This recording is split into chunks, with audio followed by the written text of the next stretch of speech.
Welcome to another episode of What I Learned. This episode is about Jace Mattinson. Unbelievable. It was, I have pages and pages of notes. It was one of my favorite interviews. Jace is now, I want to say he's 33. I don't know how old he is actually. Maybe 34, somewhere in there. Early 30s. Call him millennial. He was and went the path of a CPA, had one of his clients that he was familiar with or, investing or, doing financial books. They were in trouble. He then took that opportunity to buy into the company at 27 years old, kind of a leveraged buyout, and then restructure the company, a 140-year-old lumber company. Over the course of that time period, he thought this was going to be the business that he was going to build out. But one of the key things, and I'm going to actually go to it, is that he coined a phrase that I think is unbelievable of building a business that is scalable and sellable. Scalable and sellable. So building all your systems as if you want to grow it into infinity, and then obviously those structures make the business sellable. He took that model. He took it from a lumber supplier with historically very low margin business and scaled that up from 250 people, went backwards a little bit, and then built it up and acquired more companies and more stores to 450 employees, and I think just under 40 stores at the time of exit, and sold it into the 9 figures. I mean, at 27, 28, now 30 something years old. And it is a unbelievable story of just how putting together these systems and the structure allow to build a scalable and sellable business. He's now taking that and applying that to many other industries, and specifically the service-based business. Service-based business, and why that is interesting, an interesting play is oftentimes those are localized. A pool maintenance company, a lawn maintenance company, it's not like those are typically national present firms. You can have national presence in them, but then finding a localized type of business, layering in through acquisitions, economies of scale, and then finding out just building in normal kind of systems of finances, systems that better improve margins. Or now with the way that technology is evolving, accounting software that normally would take 10 people, they can do it off of a subscription-based software model. Now you're not coding in stuff. And there's so many businesses, mom, pa run, $1 million EBITDA businesses that are doing it on the back of a legal notebook and are not using any sophisticated software. So they've then taken this and now applied what he learned in the building up of this business, acquiring additional businesses, and now scaling that to service base. One of the interesting things that he did specifically around the lumber business is that they were very asset intensive. Asset intensive meaning the real estate. You have a lumber yard. You have a big area which you need to stack up pallets and material.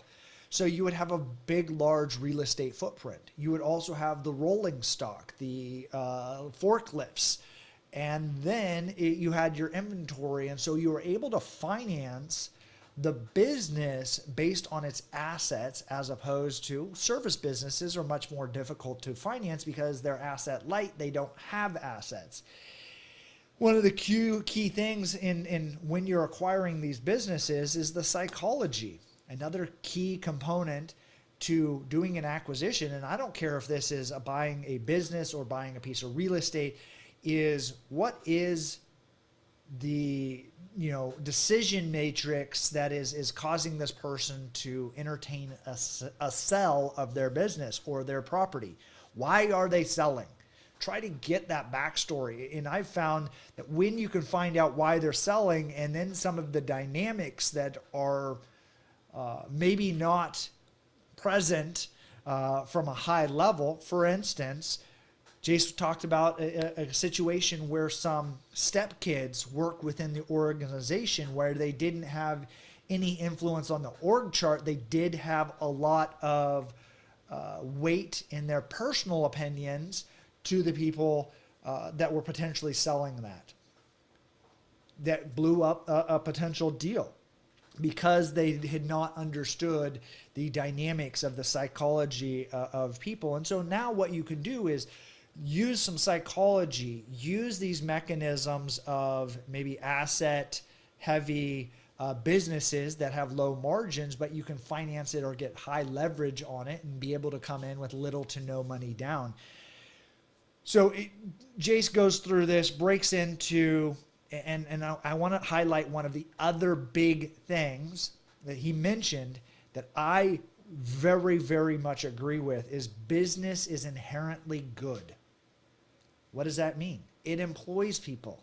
Capitalism gives people purpose. Of course, there's bad capitalism. Of course, there's bad businesses. There are people that are polluting or doing crazy things. But the vast majority, the 95% of people and businesses is doing good. Most of the people are employed by businesses, not the government. And it does good. It rewards entrepreneurship. It rewards being innovative. And so that belief in myself as a businessman, I believe that business is inherently good. So how can we encourage that? And how can we build and structure these better systems to continue to highlight the benefits of businesses? Lots of businesses don't make profits and probably shouldn't be businesses. However, those are nonprofits. I'm looking at the ones that generate profits. They are and can be a fantastic vehicle to create a livelihood as well as even just being an employee in it. Can you create those and make them platform companies, add bolt-ons? There's just so many ways in which this business environment is evolving. Right now, the baby boomers, one of the largest generations of people, typically are these business owners in the United States, are retiring in droves. And I read an interesting statistic that said 60% of businesses that are for sale will not sell. I actually experienced this. There was some land, some real estate I was looking at. The guy had a business, a legacy business that had been in business for 50 years, 60 years. He made pavers, made the bricks and the things. And actually some cities, their downtowns were paved with the pavers that he made. But his kids were not interested in the business. They had these huge pieces of equipment that made bricks. And he just closed it down and sold the equipment for pennies on the dollar, because what is a used brick making machine worth? Not a whole lot, other than a handful of people. And so oftentimes they were able to buy it for scrap metal, and they just closed down the business. Would he have been interested in selling it? Maybe. I wish I had some of the skill sets and knew Jace 3 years ago. Well, I did know him. I didn't know what he was doing 3 years ago. The things that he had put together and how you could create some systems inside this business that is essentially just being given away for free. Closed down. We're no longer existing.